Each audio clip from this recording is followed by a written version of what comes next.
মেদিনীপুর শহর লাগোয়া গোলাপী চকে যাত্রীবাহী বাস ভাঙচুরের অভিযোগ ও বন্ধ সমর্থনকারীদের বিরুদ্ধে। ঘটনার পরই ভয়ে বাস থেকে নেমে যায় যাত্রীরা। বাস যাত্রীদের অভিযোগ, 10 থেকে 12 জন বাইকে করে এসে রাস্তায় বাস থামিয়ে ইট, পাথর ও রড দিয়ে বাসে ভাঙচুর চালায়। এরপরই বাইক নিয়ে পালিয়ে যায় তারা। ঘটনার পরই ঘটনাস্থলে যায় বিশাল পুলিশ বাহিনী। মেদিনীপুর আসছিলাম, মেদিনীপুর আসার সময় মোটামুটি জন 10 এখানে ছিল স্যার। দিয়ে বলছে তোমরা আগে বন্ধ আছে জানো না, আর গাড়ি চালাচ্ছ, মানে আমার বলবো সে সুযোগটা দেয়নি স্যার। বলার সঙ্গে সঙ্গে পাথর আর ইট আর ওই মানে রড ছিল, ওখান থেকে নিয়ে আর কাঁচগুলো মানে পাথরগুলো ছুঁড়েছে। প্যাসেঞ্জারকে লেগে যেত, প্যাসেঞ্জার ভয়েতে ওই পিছন দিয়ে নেমে গেছে।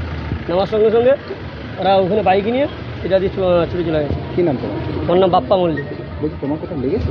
আজকে আমরা তো কুমারী বাজার থেকে মেদিনীপুর বাস স্ট্যান্ড আসছিলাম, তো এখানে এসে হঠাৎ করে জন 10 মানে বললো যে আজকে বন্ধ আছে জানো না। আমি যে তাদেরকে বলবো যে বন্ধ কী ব্যাপার, আমরা তো জানি না, এরকম বলবো।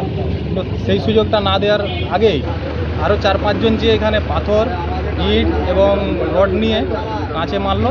তারপরে ওরা সঙ্গে সঙ্গে এখানে বাইক নিয়ে পালিয়ে গেল। আপনি কি বাসের ড্রাইভার? হ্যাঁ স্যার। কিন্তু ওরা কি পতাকা ছিল কিছু?